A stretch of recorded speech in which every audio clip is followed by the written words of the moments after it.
Hi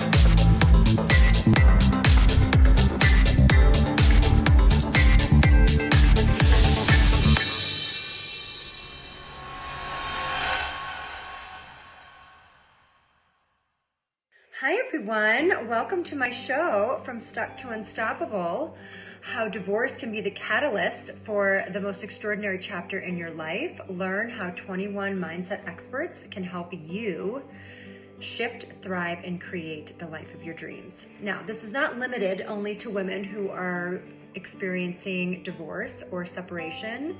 This is for any woman who is finding themselves in a transition in their life, whether it be an empty nesting or career shift or navigating parts of their career that they hadn't anticipated, relationships.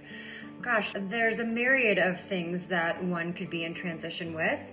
It could simply be that you've woken up one morning and realized that this is not exactly the life that you had in mind. That's very real, and I feel like that's happening a lot these days. So this show and summit is for you.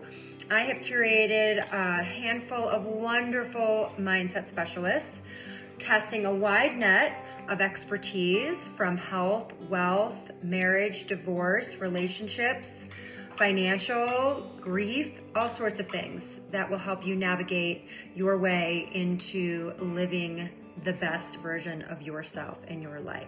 So stay tuned as we trickle out 21 experts over the next 21 days to help inspire and empower and help you realize that everything you need is exactly inside of you where it's always been.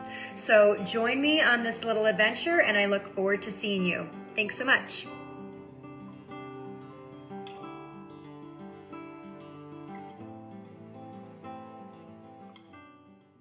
Welcome back to my show, From Stuck to Unstoppable.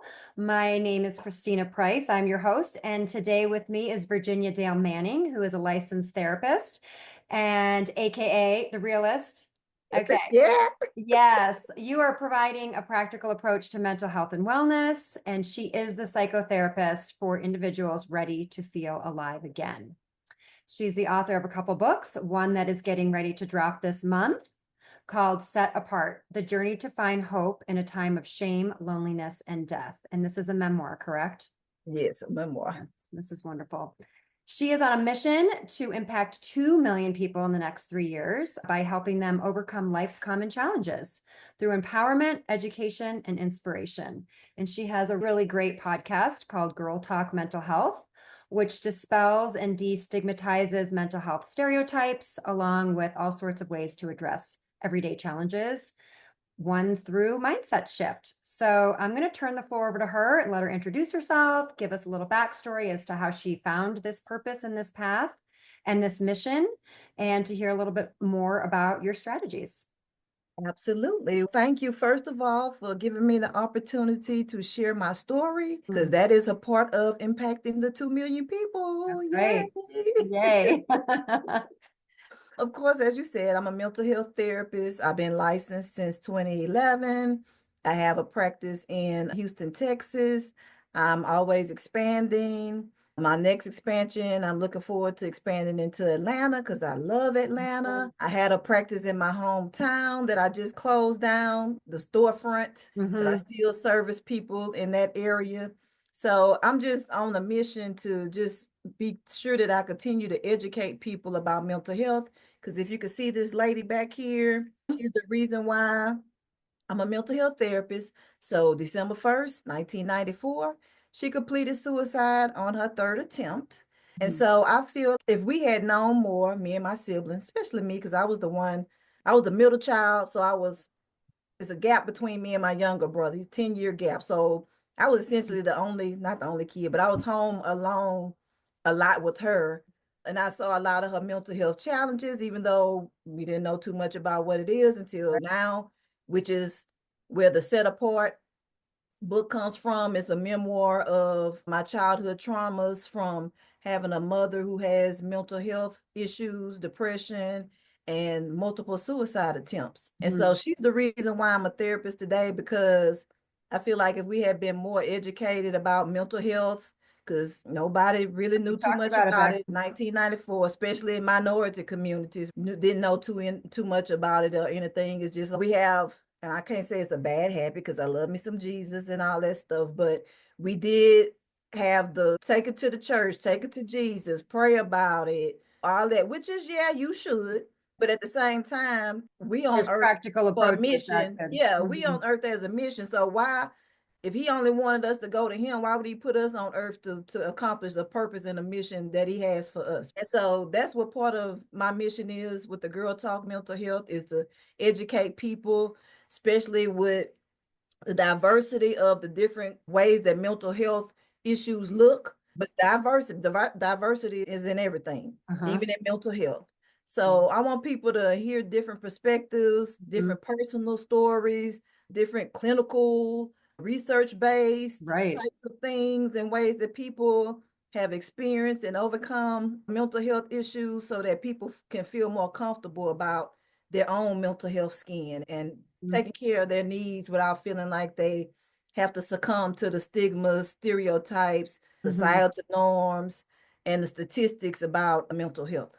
So that's it in a big old nutshell. Yeah, yeah, that's great. And you bring up a really good point because there is no one size fits all. It doesn't look the same for everybody. Everybody comes with their own backstory, their own heritage, their own lineage, their own ancestral uh, Traumas, yeah. cellular trauma that just gets passed on from generation to generation. Mhm. And it does, there's a lot of common threads that are similar, but it can Mhm. look different and it can Right. present itself differently. And different groups of people will consider one thing to be totally normal, where another group would consider it completely not normal. So it is Mhm. important to have a voice in all communities, because once people can see themselves in somebody Mhm. else's struggle and see that it's okay, and that not only is it okay, it's normal. The fact is, it's more normal than it's not. Then it's not normal. You can't throw a stone and hit somebody that isn't touched by it.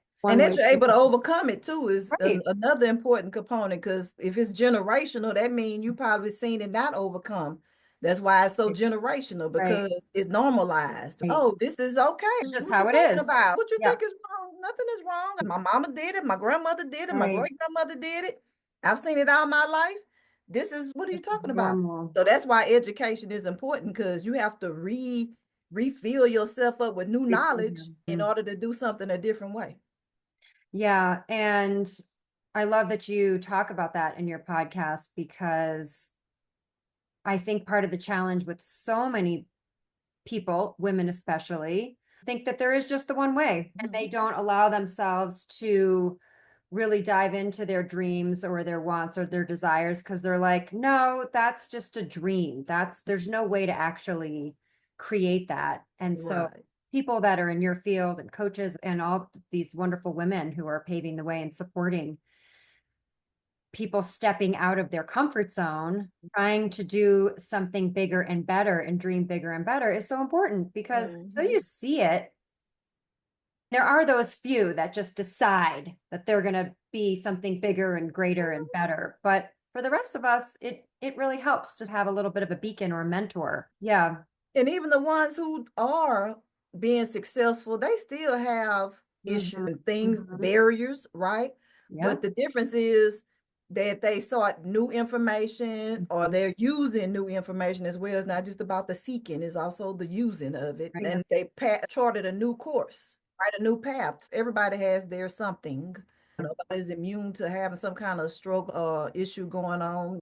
I'm not gonna be that's not realistic. That's not real. Yeah. I say even a person, people think, oh, their life is so easy. They just sit Mhm. at home and chill all day. That's a problem too. Because why Mhm. are you sitting on that couch with no Right. goals, nothing to do? You know what I'm saying? So at the end of the day, it's always something. Yeah, and I think a lot of the work, especially like when you see people that at least look successful or feel like they're successful or feel good, like they're on their purpose, they're on their mission, and they're waking up and Mhm. they're feeling great. That comes from waking up every day and deciding, choosing, and that's through practice. So to your Mhm. point, it's not that it's different or better, it's just that they've practiced this way of being Mhm. longer, And so anytime you practice something, it does get easier. It's still challenging. Like to your point, you still have hurdles and you still have challenges and you still have kids or people in your life that frustrate you and aren't Right. cooperating, but you have different tools. Now you have a different Mhm. tool bag that you can draw from and support yourself as opposed to just accepting that this is just the way it is. And, so And the toolbox is always evolving too, because we in different stages of our life at different right, times. It could be five-year intervals, 10-year intervals, years intervals, or whatever. But at each interval, you shifting, hopefully right, for the better. right, Sometimes not for the better, but right. it's a shift either way. And Mm, so when you shift in, that toolbox will shift too. Maybe you need to take some out and add some. Maybe this one didn't work in this season that worked in the other season. So it's always a lifestyle of adjusting and shifting and getting new information and seeing which tools in the toolbox work at that specific time. Self-reflection, let me put it like uh, self-assessments and self-reflections.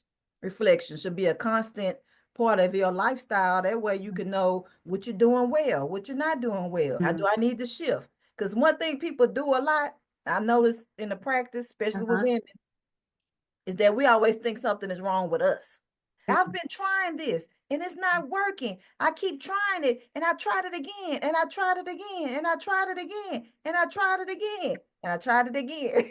I thought Right. it was funny. That's why I did it. Yeah, Okay. yeah. Let's get serious again. And it's not working. There's nothing wrong with you. Is that action is not working at this specific time for that Right. specific thing that you're trying to Mhm. do. And we always think something is wrong with us. Oh, I'm a failure. I'm not good enough. I'm not Mhm. smart enough. I'm not pretty enough. They Mhm. don't like me enough. But it's not necessarily you. Yeah, we do need personal development and personal Mhm. growth all the time as well. Mhm. But a lot of times it's that action that Right. you do or that you need to change and shift.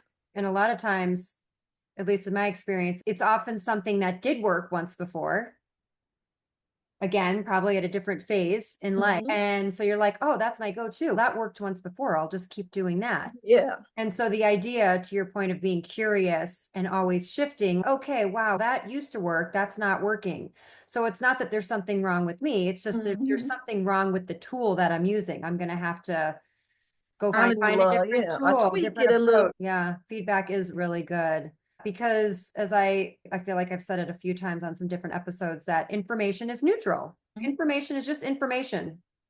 So Until until you bring something, a lens, a perspective to the viewpoint, and that is what needs to shift. That's what gets to shift mm, so that you can approach things differently and not take it personally and not make assumptions and not create it necessarily a new mhm. story about yourself, Right. as opposed to just Self-destructing, yeah. self-destructive, right? As opposed to being like, oh, this tool just is not fitting this situation. Mm. Yeah, I have had to do that a lot with my kids, Mm, me too, like with life. my whole life. But I feel like Yeah. those are particular things where, and especially I have three, and you would think, at least when I came in and went into parenting, I was like, oh, whatever works for the first will work for the second, will work Uh-huh, for the uh-huh, third. And uh-huh. no, all three of them have to be parented differently. So it's very similar mirror to life where each, Because you kept trying a certain parenting technique with the second one that you did with the first, and you're like, wait a yeah, minute, they're not cooperating. No, at wait a minute, all. they're a little hard-headed. Why they not? Yeah, something wrong with when it wasn't the kid No, necessarily. Yeah.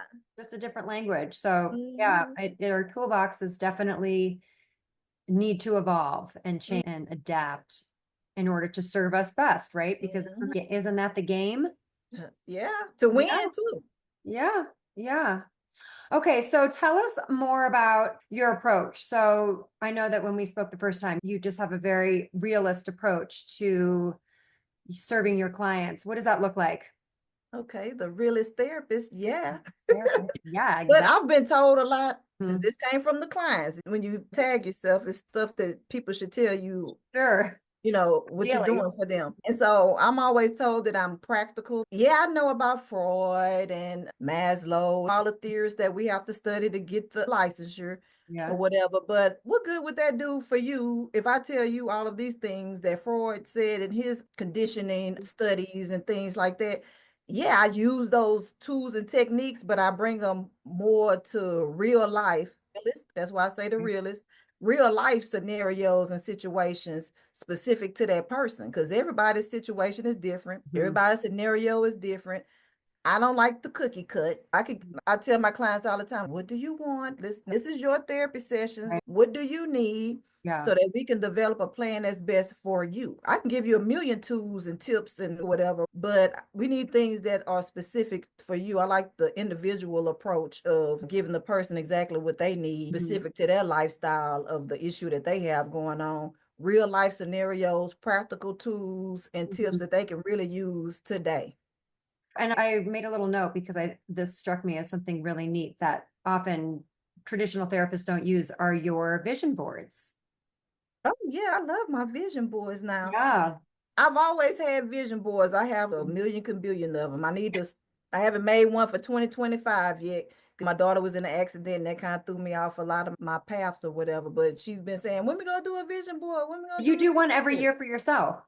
Yeah, sometimes I do two or three a year. Wow. Love Mhm. that. Absolutely.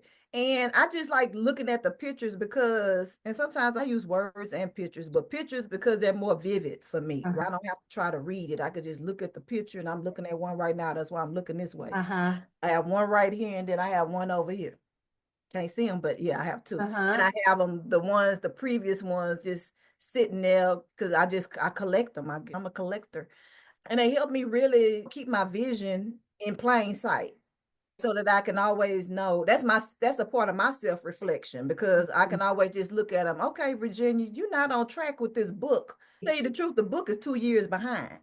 But it's not just about the vision, which the Mhm. vision, it is about the vision, but you also have to think about the timing. Just because I did this vision board today don't mean tomorrow, it's Right. gonna just pop up out of the Right. sky. Part of the vision board is to keep me intrigued and on top of On my track. game and on task to let me know, Virginia, you were a little behind Mhm. on putting that book out, looking at this vision board. And so it Mhm. keeps you on track, which It is a part of does. my reflection and my assessment is my vision boards. Yeah, it's such a great tool because really everybody should have a vision. Without a vision, you're just kind People of perish. surviving. You're just surviving, right? You're not thriving. You're not on track. You're just like floating around, and everybody should have a vision. And to your point, like I love that you create a new one every year. That's really inspiring Mhm. because you do change. And what happens when you complete the one vision and then, well, then you need a new vision. But And it, don't wait until you complete to, okay, what's next? No, they yeah, just keep just keep rolling, keep going. rolling. Oh, I Mhm. love that. Yeah, I think that is a different approach. I see that a lot in coaching, but I don't always see that in traditional therapy. So I love that you're doing that because it really does. We all love goals. We all love planning, most of us. Mhm. I think for so Mhm. many of us, it's the hardest part is to just stay present and in the now and enjoy what we have and be grateful for what's around us today and not. Mhm. And it's very important to also create a big dream vision to Yeah, but sometimes people get inspire. stuck in the present and Mhm. content, right? So that's Right. why I always, because I find myself doing that as well. I'll Mhm. sometimes I'm like, okay, life is good, it's quiet, Yeah. I'm not stressed. Yeah. That's a bad sign for me because I'm like, wait a minute, no, if I'm I'm not up to sitting here, anything. yeah, I'm not content and I'm not Yeah. stressed, I don't have a goal going on. So I got to keep stress Mhm. is good for me anyway. Yeah, there is good stress. Stress doesn't always Mhm. have to be dysregulating. It can be exciting and it can be productive. And if you Yeah, know how to manage it, if it's part of right. your goals, how you roll your goals out, Yeah, specifically for me, it works for me and my goals. yeah, yeah. I love that. I love one of your mantras is the let go and grow. Hmm. Let go and grow. And Yeah, I'm very spiritual, as you can see in this background back there. Got me a Psalms 23 or is it 37 back there in my background. But that's a part of the thing too. Some stuff is just not in my control, like with the book. It took me right. 2 years. I've been wanting to get this book out. I've been trying and trying, getting stuck. And I just had to let it go. I'm like, when it's the perfect time, it's gonna be so easy it's just gonna Mhm. roll out. And I Oh, found that 2 years later, and mostly because I still had to process the trauma myself. The mhm. book, it was for people, but it was also for me as Sure. well, right? Because it helped me to identify some of the things that I didn't even know I had problems with Right. growing up. I didn't think I had childhood trauma because my mom and her mental health issues, because she was always happy. Cliche, right? Always happy. She Uh, never was depressed, even though she had a couple of suicide attempts. You never knew it because after she got out of the hospital, after they pumped her yeah. clear, and it was back to, you don't even remember she ever was in the hospital because things just rolled Wow. out. Stuff like utilities being turned off. You never was sitting there saying, "Oh my God, we don't have lights." We played hide and seek. She Mm, made it out of a game. So it yeah. was never a time where, the hurdles we went through or the Right. traumas, Right. it didn't feel traumatic.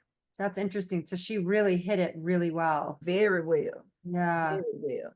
And like with the title of the book, the shame, yeah, she hid it because she wasn't going to be shamed that she couldn't take care of her kids. And there's Mm, another backstory about how why she has depression, but it's the shame of that. And then the loneliness, being by yourself. I'm not going to let you see that I'm lonely and doing this by myself. And, right. I'm gonna put on a because she good was the face. only child, her mom Yep. was the only child. And then the death of her mom, and then her death. So the book is just full of symbolisms and daily life situations that people Mm-hmm. go through all the time. And it goes sometimes all the way back to your childhood that you never really know until you're an Right. adult and you Mm-hmm. have something going on that you Yeah. forced to process it. And that's it, taking the opportunity to actually process it. Like clearly something Mhm. in you knew you wanted to write this book, even though you weren't really ready, pushing through Mhm. that, and then really going deep and confronting all that trauma, which I'm sure revealed a lot of things that you weren't prepared for, Right. or didn't expect. You were prepared, but didn't expect. Mhm. I think a lot of people can relate to that because I think that's often how things are revealed very unexpectedly, and something triggers it and it makes you wonder, and then you scratch a little bit and peel back a little bit, and a whole nother story is revealed that you've been carrying along with you. And you're like, oh my gosh, now this makes so much sense. It's really being curious. Do you feel that now, aside from you becoming a therapist and but really completing this book, do you feel like you've done a really good service of stopping the generational trauma, like ending it? Absolutely. Yeah. Because it could have did one or two things when I started the journey. It could have broke me, but Mhm. instead it was a breakthrough. And so I just feel so much more cleansed Mm, and clear and able to pivot forward more yeah, than when I was just stuck in the trauma that I never even tried to process. Like, I sometimes you have this inkling of, wait a minute, something is still stopping me a little bit. Something is right. still going on with me. And you never really know Right. until something triggers it. And then you like, oh my goodness, that's what it is. And so then you have to stop and flush that thing out Yep. because, like I said, either you can let it break you or you can make it a point of a breakthrough.